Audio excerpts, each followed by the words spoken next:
بسم اللہ الرحمن الرحیم۔ السلام علیکم ناظرین، آپ دیکھ رہے ہیں نیوز اسٹوڈیو اور میں ہوں افتخار۔ درود و سلام ہو محمد اور آل محمد پر۔ ناظرین، چینل پر نئے تو سب سے پہلے چینل کو سبسکرائب کر لیں، بیل آئیکن بھی پریس کر دیں تاکہ آپ کو اصل خبر بر وقت مل سکے۔ ناظرین، اچانک دنیا کے اندر بڑے بڑے حالات ہوئے، سب کچھ بدلتا جا رہا ہے۔ ایک ٹویٹ نے حالات کو بدل دیا ہے۔ اب ناظرین، دنیا کے پروفیسر بھی بول اٹھے ہیں، دنیا کے بڑے بڑے لوگ بول اٹھے ہیں، کوئی بھی ڈونلڈ ٹرمپ کی جو کل کی ٹویٹ ہے اس کے حق میں نہیں ہے۔ یعنی سب کہہ رہے ہیں کہ اب ڈونلڈ ٹرمپ کو جو انہوں نے کل کی ٹویٹ کی ہے اس کے بعد وہ پریزیڈنسی کے لیے as a president of America کے طور پر وہ کسی لحاظ سے بھی اب فٹ نہیں ہے، یعنی کہ وہ انفٹ ہیں۔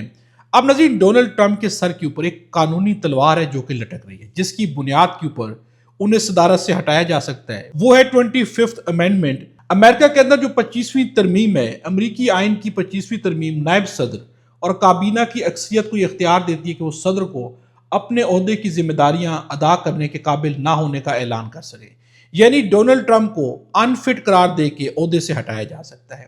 اب اس کے اوپر جو ہے بہت سارے سینیٹرز بولنا شروع ہو گئے، دنیا ڈیمانڈ کر رہی ہے، ایون کہ امریکن پروفیسرز بھی بول اٹھے کہ ڈونلڈ ٹرمپ جو ہے امریکہ کے لیے بھی خطرہ ہے، آنے والی نسلوں کے لیے بھی خطرہ ہے، انہیں صدارت سے ہٹا دینا چاہیے چونکہ ذہنی طور پر اب یہ مفلوج ہو چکے ہیں۔ امریکن سینیٹر برنی سینڈرز، ان کا کہنا ہے کہ ایران میں جنگ شروع کیے 1 ماہ گزرنے کے بعد ایسٹر سنڈے کے موقع پر یہ امریکہ کے صدر کا بیان ہے، یہ خطرناک اور ذہنی طور پر غیر متوازن شخص کی بے ربط باتیں ہیں، کانگریس کو فوری طور پر اقدام کرنا ہوگا، اس جنگ کو ختم کریں۔ اب ناظرین، یہ کانگریس کے لوگ کہہ رہے ہیں کہ اس جنگ کو ختم کرنا ہوگا، ہمیں کوئی نہ کوئی قدم اٹھانا ہوگا۔ تھائی لینڈ میں ایرانی سفارت خانے کا کل کا جو ٹویٹ ہے، یہ ٹویٹ ایک بھرپور جواب بھی ہے۔ امریکی صدر جس طرح ایک نوعمر لڑکی کی طرح گالیاں دے رہے ہیں، اس سے لگتا ہے کہ امریکہ توقع سے پہلے ہی پتھر کے زمانے میں پہنچ چکا ہے۔ ناظرین، ڈونلڈ ٹرمپ نے دعویٰ کیا تھا کہ ایران کو پتھر کے زمانے میں پہنچائیں گے، لیکن ناظرین ہوا کیا ہے؟ ڈونلڈ ٹرمپ نے جو کل بیان دیا اس کے بعد اب دنیا انہیں کہہ رہی ہے کہ آپ پتھر کے زمانے میں پہنچ چکے ہیں۔ یعنی جس طرح کو بیان ایک صدر وہ اگر گالیاں دے گا کسی دوسری ملک کو یا اس کے لیڈرشپ کو گالیاں دی جائیں گی، تو ناظرین یہ کیا چیز ہے؟ کیا ایک نو عمر لڑکی کی لڑائی چل رہی ہے؟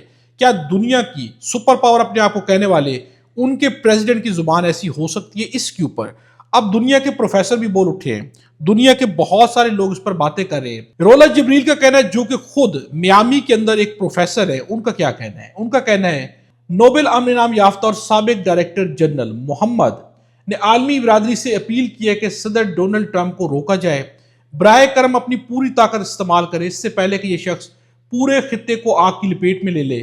ٹرمپ نے امریکہ کو نقصان پہنچایا ہے اور آنے والی نسلوں کے لیے اس کی ساکھ کو تباہ کر دیا ہے، یہ نقصان شاید ناقابل تلافی ہو۔ یعنی اب خود لوگ کہہ رہے ہیں کہ جو نقصان امریکہ کو ڈونلڈ ٹرمپ نے پہنچایا یا ان کی پالیسیوں نے خطے کے اندر آگ لگا دیا ہے، $1 ارب روزانہ جو ہے آگ لگائی جا رہی ہے، ایران کے اندر جھونکا جا رہا ہے، آگ لگائی جا رہی ہے، خطہ جل رہا ہے۔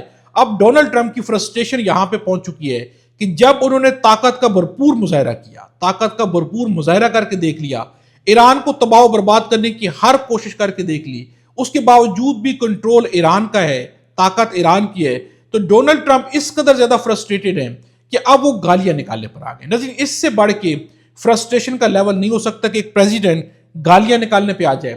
اب ناظرین، ابراہیم ذوالفقاری جو پاسداران انقلاب ایران کے سربراہ ہیں، ان کا کہنا ہے کہ اصفہان میں امریکی ریسکیو آپریشن ناکامی پر ختم ہوا، جہاں ایرانی افواج نے متعدد طیاروں اور ہیلی کاپٹروں کو روک کر ناکارہ بنایا۔ اس ناکامی کی شدت کو کم ظاہر کرنے کی کوششیں اس حقیقت کو نہیں چھپا سکتی کہ یہ ایک واضح اسٹریٹجک غلطی تھی۔ ایران کسی بھی جارحیت کے خلاف اپنی خود مختاری کی دفاع کے لیے مکمل طور پر تیار ہے۔ ناظرین، ایران کو جتنا بھی توڑا گیا، ایران تیار ہے۔ اب ناظرین، یہاں پر حسن نصر کا کہنا ہے کہ میں نے CNN کو بتایا کہ آبنائے ہرمز کو ایران کے کنٹرول میں چھوڑ دینا دراصل عالمی توانائی منڈیوں اور سیکیورٹی کی چابیاں ایران کے حوالے کرنے کے مترادف ہے۔ خلیجی ممالک اس بات میں عالمی برادری کے ساتھ مشترکہ مفاد رکھتے ہیں کہ جنگ کے خاتمے کے لیے ایسا معاہدہ کیا جائے جو آبنائے ہرمز میں معمول کی آمد و رفت بحال کر سکے۔ ناظرین، کیا ایران نے اس جنگ سے پہلے کبھی آبنائے ہرمز میں کسی بھی معمول کی آمد و رفت کو روکا تھا؟ سوال یہ ہے۔ آج جنگ چھیڑ کے جب وہ رک گیا ہے، اب اس کی بحالی کے لیے آپ امن معاہدے کر رہے ہیں۔ کیا ایران نے ایسا کچھ کیا تھا؟ یہ سب کچھ کون کر رہا ہے؟ امریکہ کر رہا ہے۔ امریکہ کی وجہ سے یہ ساری چیزیں بند ہوئی ہیں، اسرائیل کی وجہ سے بند ہوئی، لیکن آج جو ہے دوبارہ اس کو کھلوانے کے لیے معاہدے کی جائیں گے۔ ناظرین، کیا یہ کمزوری ہے؟ کیا یہ شکست ہے؟ کیا یہاں پہ اس سے پہلے حالات پہنچے تھے؟ یہاں پر اب تہران یونیورسٹی کے پروفیسر سید محمد مرانڈی کا کہنا ہے ایران کے نظریات کیا ہیں. سمجھا جا رہا ہے کہ ایران جو ہے وہ دنیاوی جنگ لڑ رہا ہے, وہ میٹیریل کی جنگ لڑ رہا ہے, تو ایسا نہیں ہے. ایران کے پروفیسر کا کہنا ہے ہم شہادت پر یقین رکھنے والی قوم ہے, ہم امام حسین علیہ السلام کی قوم ہے, محور مزاحمت انسانیت کی معراج ہے. نظیر, محور مزاحمت انسانیت کی معراج ہے. اگر دنیا میں ایران بھی مزاحمت نہ کرے طاغوتی قوتوں کے خلاف, تو پھر نظیر دنیا میں مزاحمت ہوگی کہاں پر؟ کیا اس دنیا کی جنگ صرف میٹیریل کی ہے؟ کیا ایز اے مسلمان ہمارا یقین آخرت سے ختم ہو چکا ہے کہ دنیا میں ایک ایسی جنگ ہوگی جو کہ حق اور باطل کی جنگ ہوگی؟ کیا اس سے بڑھ کے بھی حق اور باطل کی جنگ کبھی سامنے آئے گی؟ لیکن یہاں پر ہم کیا سوچ رہے ہیں کہ شاید میٹیریل کی جنگ ہے. اب یہ بات میں کیوں کر رہا ہوں؟ چونکہ ہمارے احسن اقبال ارسطو, ان کا ایک بیان ہے جو میں آپ کے سامنے رکھتا ہوں کہ جو آج بھی اس جنگ کو میٹیریل کی جنگ سمجھ رہے ہیں. ان کا کہنا ہے کہ یہ وقت حقیقت کو سمجھنے, صبر سے کام لینے اور قومی سطح پر ذمہ داری کا مظاہرہ کرنے کا ہے. مشکل وقت ہمیشہ قوموں کا امتحان لیتے ہیں. سب سے پہلی چیز یہ ہے کہ یہ وقت حقیقت کو سمجھنے, صبر سے کام لینے کا, یہ بالکل صحیح ہے. لیکن کیا یہ حقیقت صرف عوام نے سمجھنی ہے؟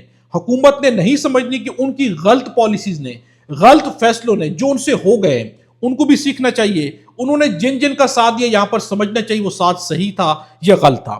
اب یہ بات بھی میں نہیں کہہ رہا, یہ بات بھی حامد میر کہہ رہے ہیں. حامد میر کا کہنا ہے کہ ٹرمپ پاکستان سے کچھ تقاضے بھی کر سکتے ہیں, ان کی ڈیمانڈز بھی ہیں, ہمیں پتہ ہے ان ڈیمانڈز کا. وہ چاہتے ہیں کہ پاکستان اس جنگ کا حصہ بنے, تو پاکستان پر جو پریشر آنا ہے اس کے لیے ہماری ریاست کو چاہیے کہ تمام سٹیک ہولڈرز کو آن بورڈ لے.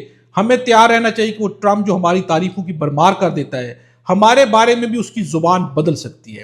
اور ناظرین, وہ وقت اگر پاکستان کے خلاف ٹرمپ کی زبان بدل گئی تو شاید بہت بری بدلے گی.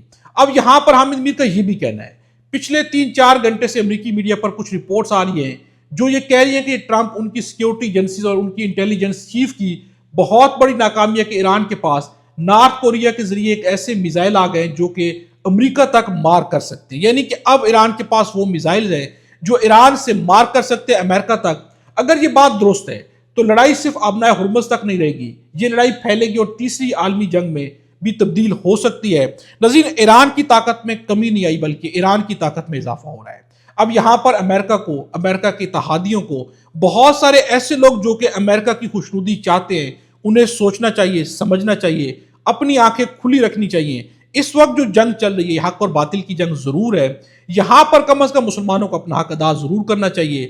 آپ کیا سمجھتے ہیں کمنٹس میں ضرور بتائیے گا. خدا ہم سب کو اور ہمارے وطن پاکستان کو اپنی حفظ و امان میں رکھے.